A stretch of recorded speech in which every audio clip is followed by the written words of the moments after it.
Welcome, everyone, to the 113 cast. I'm your host, Colby, joined not by Brian this evening, but rather Canucks man Rosario himself. Rosario, what's new with you? Not much. Just trying to stay alive during this pandemic. It's quite a bit to take in. Of course, a lot of the numbers have fluctuated in places the last couple weeks. I know Florida's gone up, which is the site of both AEW and WWE. So wondering how they're going to be handling that soon. But just quickly wanted to start off the top of the show by addressing the elephant in the wrestling room.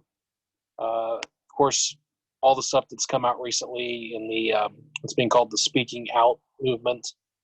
Long story short, several female wrestlers, and not even wrestlers, but females involved with male wrestlers have been coming out and talking about past experiences.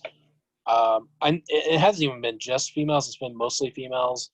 I'm pretty sure there have been a couple guys that have actually come out with some traumatic experiences as well. But basically, it's a lot of sexual harassment, something that unfortunately has been going on probably since the beginning of professional wrestling.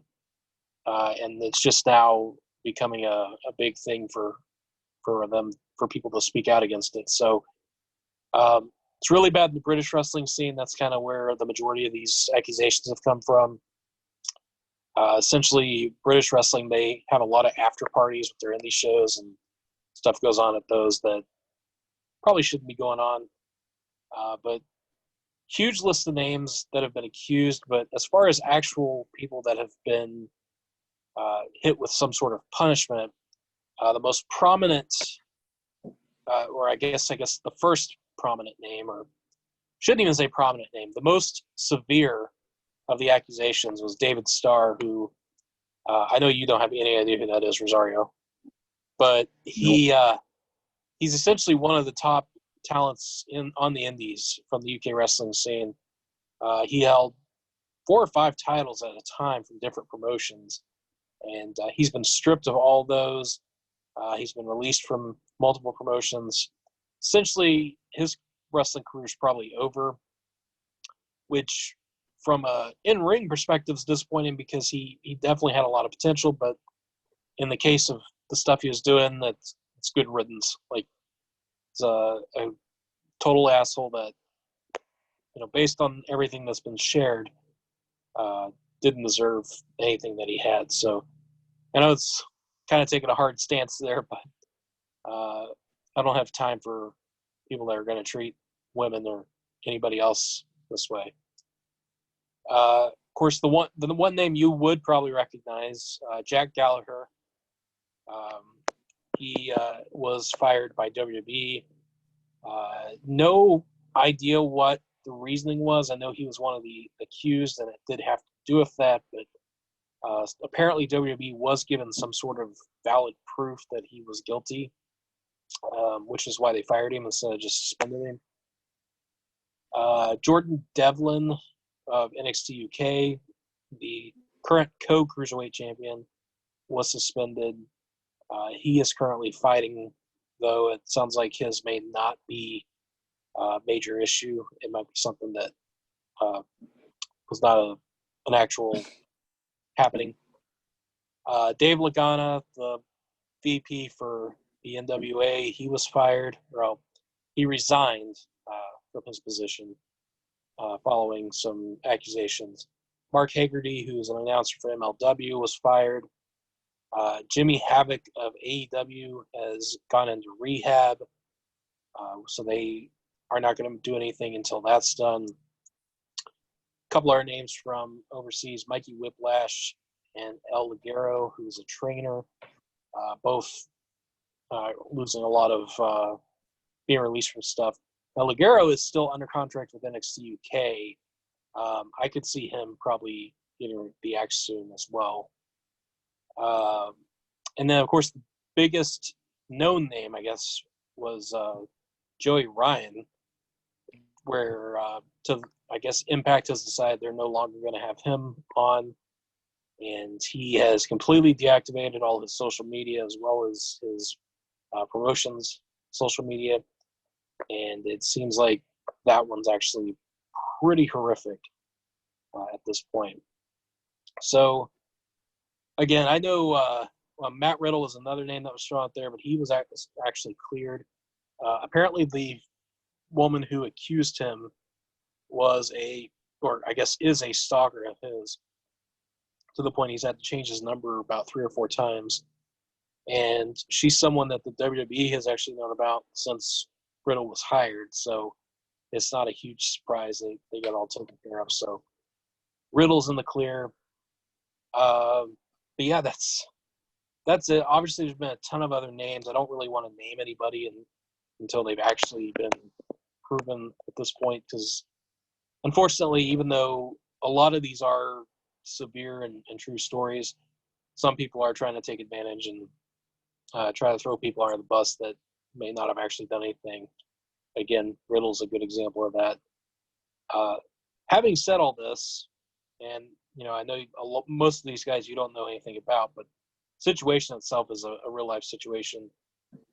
Any thoughts that you have on any of it? Well, didn't you say what Jack Gallagher got the Benoit treatment on WWE's website earlier? Essentially, yes. If you go on the website and type in his name, his profile pops up in the search results, but when you click on it, it says that you don't have access to that page. So, he's basically never existed in WWE's eyes. But yeah, that's the main thing. The other one that came out as kind of part of this, of course, is the accusation that Jim Cornette is a cuck. Not a whole lot. Yes, there were a couple of guys who claimed that when he was running OVW, for them to get better spots in the company and to move up, he would force them to sleep with his wife and other stuff. Don't know how accurate it is. It's still not 100% proven, but Cornette has said he will respond to it on his podcast, which would have been taped today. Should drop sometime tomorrow afternoon. Be here to hear what he has to say about that. Anything you want to add to that, Rosario? No, I didn't hear it till now, and I don't want to mention anything. All right. Well, we'll go through the week in review here and do our normal thing. Now, as far as wrestling shows this week, I know you said you watched Raw. Did you watch SmackDown at all? No, I was working. I didn't see anything from SmackDown. So, and then of course you don't watch Wednesday night shows, so you didn't see AEW or NXT. What's that? You didn't see No, I didn't see AEW or NXT. Well, I don't get NXT. I got it here on Fridays, so. Right. Well, real quick, I'll just run through a couple highlights from those shows, and then we'll talk about Raw. NXT had a few matches. They had the NXT tag title match. Imperium defended against Breezango. And, again, I know you haven't watched NXT in a while, but Breezango, now that they're back again, their gimmick is that they do, like, a different entrance every time they come out now. And this time they mocked Imperium's entrance, which is like this big serious entrance. So they did the same thing where they were serious. And sorry about that. I had a little bit of an audio issue. I think we got it fixed now. So, yeah, for NXT, Breezango, they came out and did the Imperium entrance, which is all serious. But then when they got to the ring, of course, they started stripping and dancing and stuff. So this was a decent one. Imperium ends up retaining after half the tag team division runs out and causes a distraction. We had a spot where they were interviewing Velveteen Dream, and as he's talking, Dexter Lumis appears from behind, sits a drawing down next to Dream and then leaves. So it was as weird as it sounds. Damian Priest would defeat Killian Dane in a match. Laya gets a squash win over Xia Li. It was a really awkward finish. Aliyah went for a schoolgirl, which would look like it was supposed to be the finish, but Xia Li decided to kick out. So Aliyah, I don't know if I pronounce her name, but she rolled her up again and had to shoot pin her for a 3 count. So somebody forgot the finish, and I'm not sure who it was, but the highlight from NXT, which I would highly recommend going back to check out. We had a video package with the Undisputed Era. Adam Cole and Bobby Fish are talking about how to get Roderick Strong over his fear of car trunks after he got locked in the one at TakeOver. So they take him to a psychiatrist to help, and the psychiatrist, it was not Daniel Bryan's therapist, Rosario. Yeah. It was actually Kyle O'Reilly with a fake beard, and they tell him that he has to face his fear, so they try to get him to get into a trunk, and he just runs the other way. It was pretty funny. So Adam Cole is backstage. He says he thinks Cross and Scarlett are a joke. Keith Lee comes up and knocks the timer over, and this pisses off Scarlett and Cross later in the show. Cole cuts a long promo. Finn Balor gets involved. Essentially what it leads to is they announce that going up against Fyter Fest, which is AEW's show they're going to be doing July 1st and 8th on Dynamite. The first week they're going to have a triple threat for the North American title with Keith Lee, Finn Balor, and Johnny Gargano. And the winner of that match the next week will have a unification match with Adam Cole for the NXT and North American title. So they're going to unify them? That's what they're claiming. I believe one of two things is going to happen. Either A, someone's going to win both belts, and then they'll vacate one, and we'll have a tournament to determine the winner or something. So probably someone's going to make the main roster, pretty much. Maybe. Or more likely is we're going to get Keith Lee versus Adam Cole, both of which have problems with carrying Cross, and Cross is going to get involved and cause a DQ finish of some sort so that the titles don't switch hands, which is a very WWE thing to do, which is why I think it'll be what they actually go with. Well, wasn't there a new NXT title supposed to come in the works? I believe the actual NXT belt, the main title, they are redoing. At least they're claiming they are. I haven't seen or heard anything recently, but that was the last word, was the NXT title, and I think was it the US title they're redoing as well. Dakota Kai beat Caden Carter. Bronson Reed beat Leon Ruff. Have a bunch of random stuff with well, I want to call him Pablo Escobar. Santos Escobar, the former El Hijo del Calisto. Him and his two cronies talking about stuff. Drake Maverick runs out and fights them all off. And then the main event, women's tag titles, Shotzi Blackheart, Tegan Nox versus Sasha and Bayley. Really good match. Sasha and Bayley, of course, end up winning, and they keep the titles. Sasha and Bayley would actually gloat. Well, Sasha would gloat because the main event segment of NXT got higher ratings than the Dynamite main event segment, which featured Chris Jericho, which is very rare. Usually when Jericho's on Dynamite, it wins whatever quarter hour he's in. So, of course, Jericho responded that they still won in the 18-49 demo, and that was that. Dynamite, again, not a ton of stuff. The opening match was really good. Omega and Page defending the tag titles against Dustin Rhodes and QT Marshall.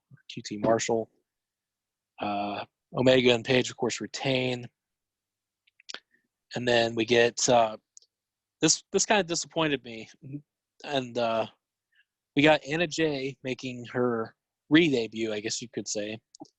or at least her first match since she signed a contract, taking on Abaddon.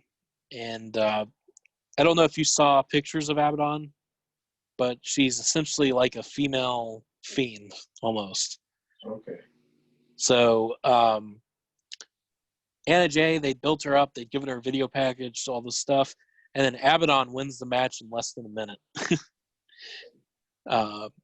Afterwards, the Dark Order comes out and helps Anna Jay to the back. So it looks like they might be recruiting her. MJF against Billy with Colton and Austin Gunn. MJF, of course, ends up winning after using his diamond ring to punch Billy. Brawl after that. And then Tony goes to interview Britt Baker, who was in the Rolls Royce next to her little golf cart next to the announce position all night. And she gets mad and tells Tony that they're on a friendship timeout. And she has to be driven off, but Big Swole's hijacked the golf cart. And she does the whole Undertaker Stephanie thing of where to. So, yeah. Cody defended the TNT title against Ricky Starks, which another big signing for AEW. He was essentially one of the top independent stars. Cody, of course, retained. Super Bad Squad versus the Young Bucks. Young Bucks end up winning. Probably going to be the last time we see Jimmy Havoc on AEW TV, at least for the foreseeable future. And then afterwards, they team up with FTR to clear the house. Taz and Brian Cage cut a promo. Moxley cut a promo. We got an updated Britt Baker, seeing her in a trash can. Matt Hardy comes out to do commentary for the main event, which is Les Sex Gods versus the Best Friends for the number one contendership for the tag team titles. Best Friends ended up winning, and then afterwards, it was thanks to a cameraman. Afterwards, the cameraman starts taking off his gear, and turns out to be Orange Cassidy, who beats up Jericho, and we've got it's made official. We're getting Jericho versus Orange Cassidy at Fyter Fest. So, never thought I would say that. But yeah, that was the Wednesday night shows in a couple minutes. So let's go ahead and get into the stuff that we both watched here with Monday Night Raw, the post-Backlash edition of Raw. Backlash. Yeah, it was the night after Backlash. I forgot what pay-per-view it was. That's how long a week it's been. Yeah. So Orton came out first, and they were talking about Edge's surgery. Orton grabs the mic and basically says that they had the greatest match ever, but that Edge, maybe now Edge, since he needs surgery, can come back in 2029. And then eventually Christian comes out, and he calls Orton a son of a bitch. And they argue back and forth until Orton tells him that he should fight him. And Christian, he wants an unsanctioned match. And if he doesn't accept it by the end of the night, the deal expires, and it proves that he's a coward. So he drops the mic, and that was it from there as Christian decides he's going to think it over. See, I thought this match was going to happen at Extreme Rules at first. I didn't think it would happen later on. Yeah, that was an odd one, an odd choice, but I feel like we'll probably get a match at Extreme Rules, but I guess we'll see. Charlie's backstage with Garza and Zelina, and then Andrade interrupts and they talk. Not really a whole lot here. And that leads us to our first match, Kevin Owens versus Angel Garza. Pretty good back and forth, but Andrade comes out, which causes a distraction. Eventually, Zelina gets angry and leaves. And then Andrade accidentally distracts Garza so that Owens is able to hit a stunner and pick up the win. Afterwards, Andrade, Garza, and Zelina all fight and argue. And that was that. So anything on this match you wanted to add? I think Garza and Andrade are going to feud soon. Seems like it. I feel like it's a little early to pull that trigger, but they are definitely leaning that way from the way it's been looking. We then see highlights from the WWE title match. MVP keeps talking up Lashley and then says they're in the middle of a strategic talk. And then they come out to the ring. MVP talks about how McIntyre needs to be fortunate because Lashley should be champion and it's all Lana's fault. And Lana comes out and says it was MVP's stupid idea, the banner. And they argue back and forth until MVP eventually calls her a thought. And then she yells back and tells her never to talk to her like that. At which point, Lana keeps saying we were on hot streak, we were this and that. And then Lashley says, we. And he says, when's the last time you laced up your boots or did anything that wasn't for likes on social media? Sick and tired of her putting their private life on social media, their sex life out in public, and says if she wanted to use sex for fame, she would have. Lana says if she wanted to use sex for fame, she would have slept with someone else, maybe true. So Lashley gets angry and tells her that he wants a divorce, and they leave. So, yeah. Thank God. Anything you want to add on that? I feel after this, Lana's going to be released. That wouldn't surprise me. I mean, now that Rusev is basically just Twitch streaming for money at this point, I could see Lana going home. We then get a video package going over the Viking Raiders and Street Profits rivalry. They're asked if they have a plan, and they said that they don't. And then Akira Tozawa and his ninjas show up, and Tozawa says he wants to be in the sequel, and they say no. So he brings the giant ninja in and laughs like a stereotypical Asian person. And then they decide that they're just going to have a fight. So it's the Raiders and the Profits teaming up against Tozawa and three ninjas. And Raiders and Profits win after Big Show shows up to take out the giant ninja. I guess that was actually after the match. I don't know. I kind of tuned out while this was on. So that was that. Anything you want to add on any of that? Oh, man. I had something I thought on Monday, and I don't know.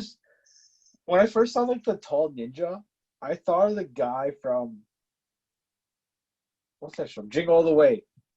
When Big Show played the big Santa Claus, and all of a sudden Big Show shows up. I'm like, it made me think of the Yeti from WCW.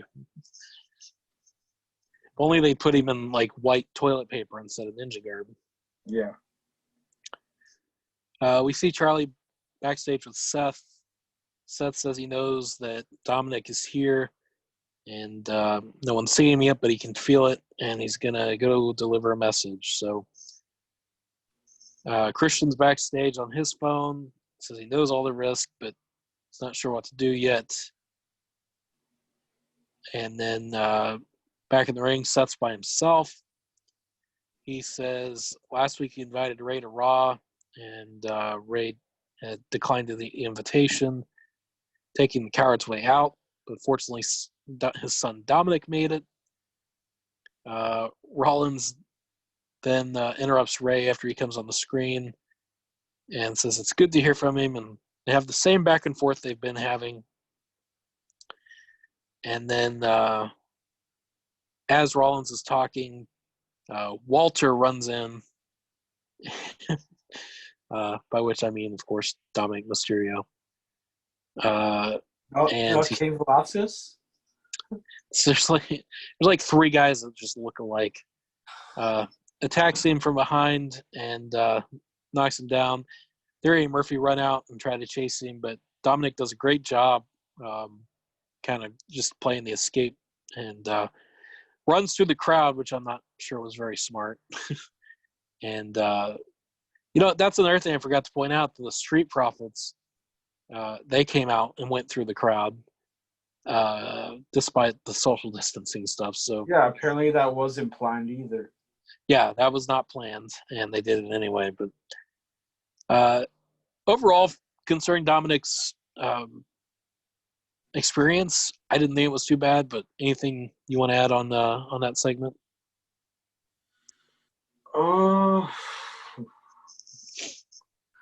Do we get Rey Mysterio and Dominic versus I don't know, Murphy and Theory at Extreme Rules? Yeah, and then maybe Dominic will turn because that's what you'll want to see. Yeah, it'll probably happen.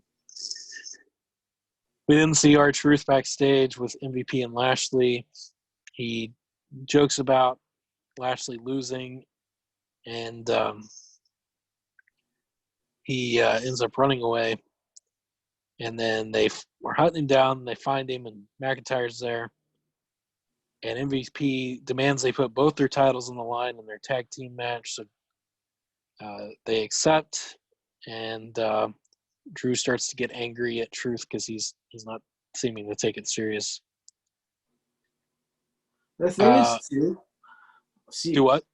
Both titles are supposed to be on the line, and later down the show, it got changed to one title. Yeah, it made no sense. We had Liv and Natalya versus the IKonics. This was basically a squash, as Liv and Natalya just argued the entire time, and then the IKonics hit their fall from grace, as they're calling it now, on Liv for the victory. And then afterwards, Natalya's annoyed, even though I don't think she was even involved in the match. Big Show backstage talking to Christian, tells him to stop being a wuss and do what he needs to do. And Christian says he knows what he needs to, and he's going to walk off. We then see Liv with Natalya in the back. Natalya's yelling at herself over Liv, and Liv walks in, and Natalya tells her that she made rookie mistakes and lacks discipline, and she knows now why Ruby Riott let her go. So Liv walks off angry, and Natalya's confused over why she walked off. And she starts calling him a bunch of ingrates. Lana joins, and they realize they have some stuff in common, and it seems like that might be a new team. I don't want to see that, though, but thoughts? I don't know. Get rid of both of them. Well, keep Liv Morgan. Get rid of Natty and Lana. There you go. The only reason to keep Natty is she's a heart. Christian's on stage then. Charlie asks if he has an answer to Orton's challenge. He talks on and on about his career, and then says he doesn't know anything to Orton, but he's not going to be disrespected, and he accepts. So we find out we're definitely getting that match later. We then see MVP come up to Apollo and talk about how impressed he's been as the U.S. champion. Says he should join him in his new group. And Apollo says, nah, I'm good. It's pretty much the extent of that. We see very awkward segment. Ric Flair is backstage with Charlotte. He asks Charlotte what's next, and she seems annoyed and wonders if he's asking about what title she's going for next. And then she gets annoyed again, and they keep going back and forth, and then they just start wooing at each other. So, a really weird segment. Then Apollo versus Shelton. Decent short match. Apollo ends up getting the win. After using the ropes for leverage, total babyface, doing a heel move. Anything you want to add on any of that?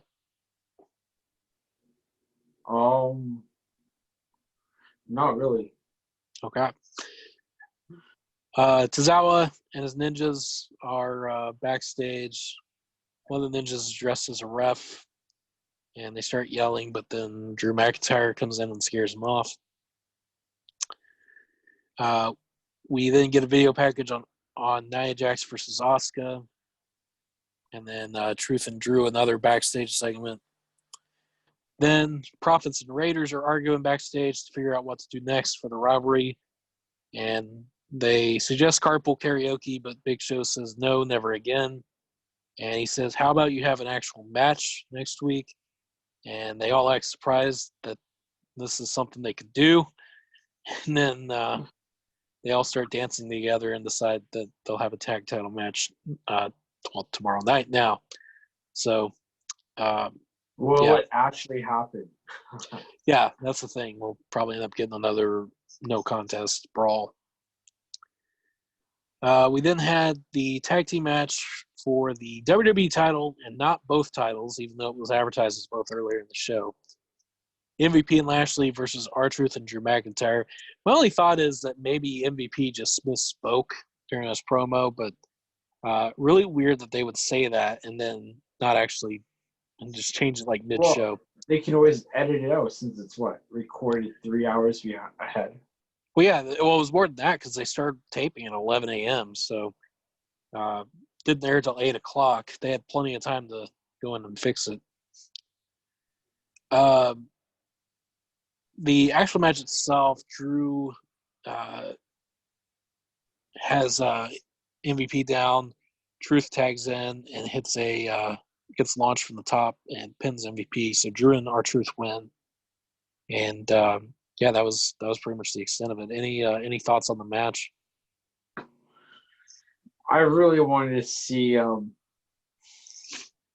MVP win the 24/7 and Bobby Lashley win or vice versa, whatever you want to call it. Yeah, I really felt like we were going to get a title change at some point, either Backlash or Raw, and I'm glad we didn't. But yeah, it'd be something. I guess I should mention this was the first Raw in the Bruce Pritchard era that has just recently started after Heyman was relieved of his duties last week. So it's definitely felt like a Bruce show at times. Well, I saw online there's 7 matches that happened. Yeah. Well, you had MVP. MVP had 3 segments. Ric Flair had a couple segments. Yeah, Christian had about 17 segments. Speaking of, Christian was backstage with Ric Flair. Flair tells Christian he isn't ready, and he knows why he's doing it. And he keeps warning him about Orton, but he keeps saying that he has to do it, and that's that. Then we have Sasha and Bayley come out to the ring, talking about their triple threat win at Backlash. And I forgot to mention, the IKonics called them out earlier in the show, and they just didn't come out. So here they are an hour later, talking about how they're going to celebrate Bayley's birthday week beginning on Raw. And they address the IKonics, but the IKonics come out, and they end up slapping Sasha. I think it was Peyton slapped Sasha. And they accept the challenge and make a match for next week for the women's tag titles. So anything you want to add on that one? I don't know why Sasha and Bayley just didn't come out earlier when the IKonics called them out. Yeah, it didn't make any sense. It was almost like they were like, look, we have an extra time slot to fill, so we'll just split this over 2 segments. Then we had Asuka and Nia for the Raw Women's title. I think this was a little bit better than their Backlash match. The finish was really strange, though. Essentially, Nia gets angry and shoves the ref. So the ref gets up and starts yelling, and he's about to call for the bell, but then Asuka rolls up Nia, and for some reason the ref decides to just fast count and give Asuka the victory. So Asuka wins, although it's clearly in a way to still protect Nia. Really weird, but yeah, your any thoughts on that match?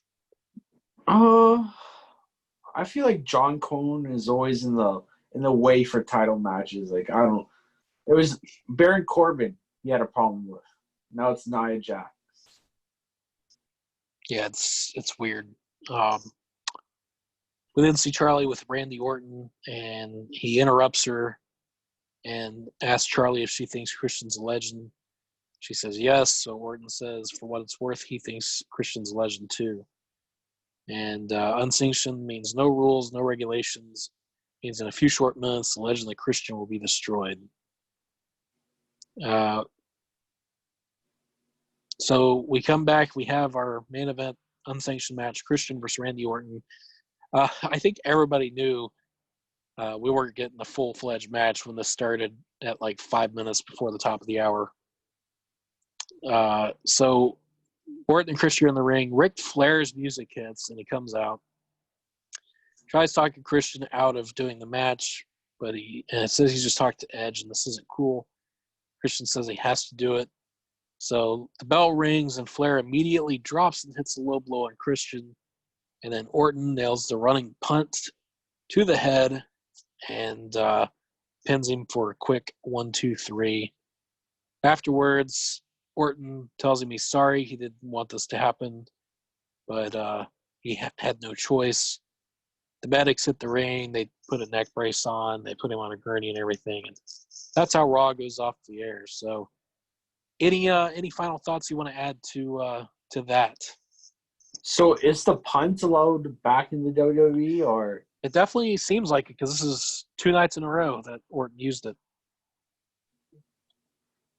After it had been banned for, almost a decade? Yeah. Because he used it on every McMahon pretty much. Yeah, he did it to all the McMahons, Triple H.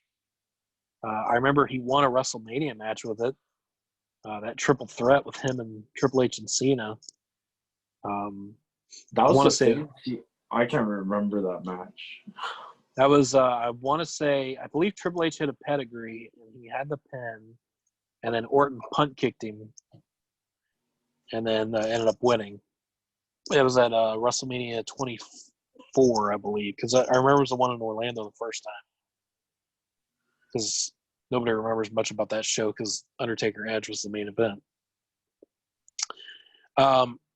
But that's it. The only other thing was SmackDown this week, and not a lot of stuff happened on there.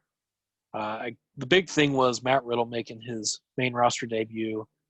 The show opened with AJ celebrating his IC title victory, and he demanded Daniel Bryan come in and put the belt on him, which reluctantly Bryan does. He then told Bryan he was going to say congratulations. Bryan kind of does, and then tells him to be more sincere about it. And before Bryan can do much more, he yells about giving Drew Gulak a title shot, and AJ says he's not going to hand stuff out. And then eventually Riddle's music hits. He comes out, and they announce that Riddle's going to get a match. They start to announce it for the IC title, but AJ says no handouts. He's not getting a title match. And Matt Riddle ends up defeating AJ Styles in the match that went about 20 minutes. Went through 3 commercial breaks, which I know if you were watching would have pissed you off. But if you take out the commercials, it was a really good match. Any thoughts on Matt Riddle making his main roster debut? Put some damn shoes on. So afterwards, all the baby faces come in and celebrate with Riddle. And then we see backstage Jeff Hardy sitting and just kind of spacing out. And a crew member is trying to talk to him, and he doesn't hear him. And then finally he just like, oh, well, what? That was the extent of it. We then get a sit-down interview with Renee Young and Jeff Hardy. And he basically talks about coming back from an injury, being 42, and trying to turn his life around. And then at Backlash, losing. He admits he's a junkie, and he's been an adrenaline junkie since he was 8. He's an alcoholic, but it's okay. He's overcome bigger obstacles. It's a shame this is just one more that he can take down. We then get an awkward segment, which I feel like you would have loved this if you were watching,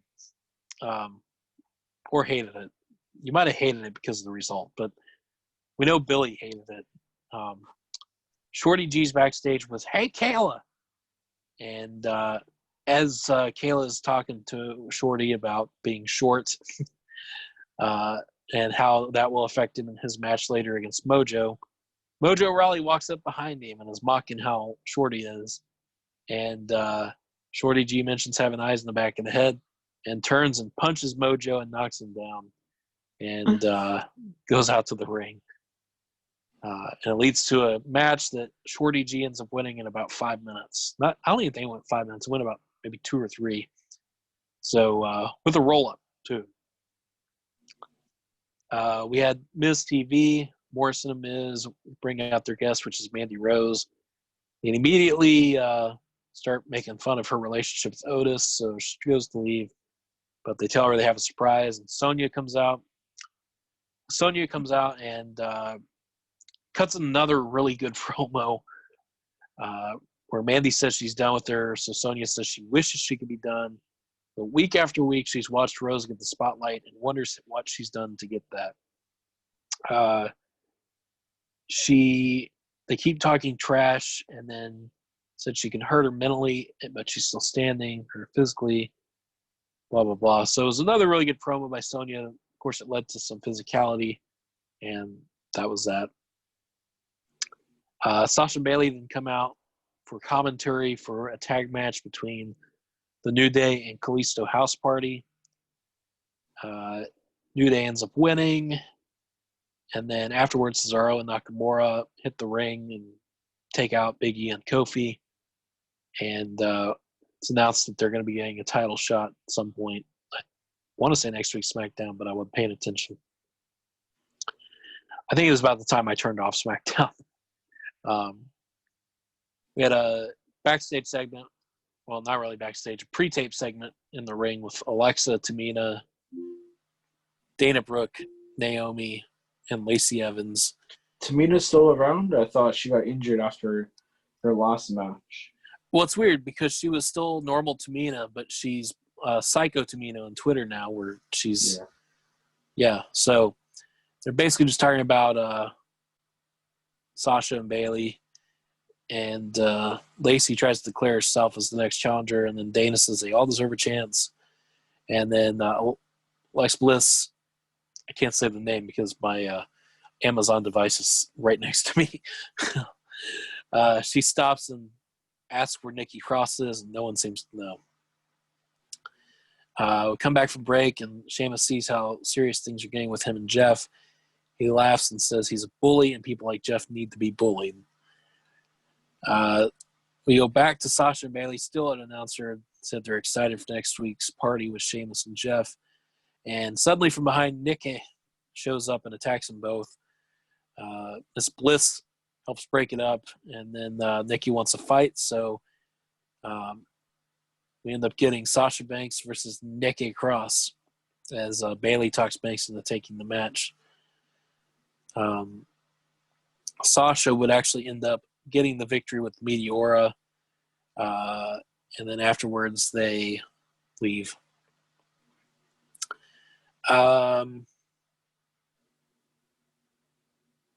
They announced that next week we'll have Jeff Hardy, or Sheamus will have a toast to Jeff Hardy, and AJ Styles will defend the Iron Continental title against Drew Gulak.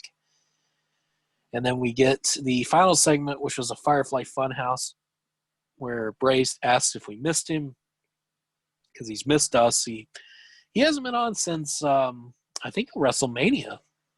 Well, no, it was after WrestleMania. It would have been It's been about a month. Yeah, because it was whatever the last pay-per-view was. Money in the Bank? Yeah. He tells us that while he's been gone, he's learned new things such as TikTok and how to knit. And then Rambling Rabbit brings up his loss at Money in the Bank. Wyatt thanks him for reminding him and says that he did lose, but he realized he went about it the wrong way. He's known Braun for a long time, and then Strowman walks out and interrupts the segment. And Bray's on the big screen giving him a thumbs down as he walks out to the ring. And they talk about no more games. The story between them is over. So Bray starts laughing and says his story may be over, but he wasn't lying about resurrecting the dead, which is something else he learned how to do. At this point, his voice starts to deepen, and we start getting the flashbacks. And Bray warps into classic Wyatt family Bray and says Strowman looks as if he's seen a ghost, and to move forward, we must take a step back. And he says he created Braun, so it's his duty to destroy him. And he says Braun knows where to find him. All he has to do is follow the buzzards. Laughs, lifts his lantern, and tells him to run and blows it out. And that's how SmackDown goes off the air. So any thoughts you want to add on Bray Wyatt reverting back to his old character for this feud? Well, he was still his old character from Money in the Bank. He was Bray Wyatt. Yeah, I mean, I guess yeah. Yeah, I don't know, but I guess we'll see where this ends up going. So, also, where has Baron Corbin been? So he was on SmackDown this week. Okay. They teased a feud with him and Riddle, which I think is going to be Matt Riddle's first feud, where they got in an argument because all the roster was outside the ring during that match.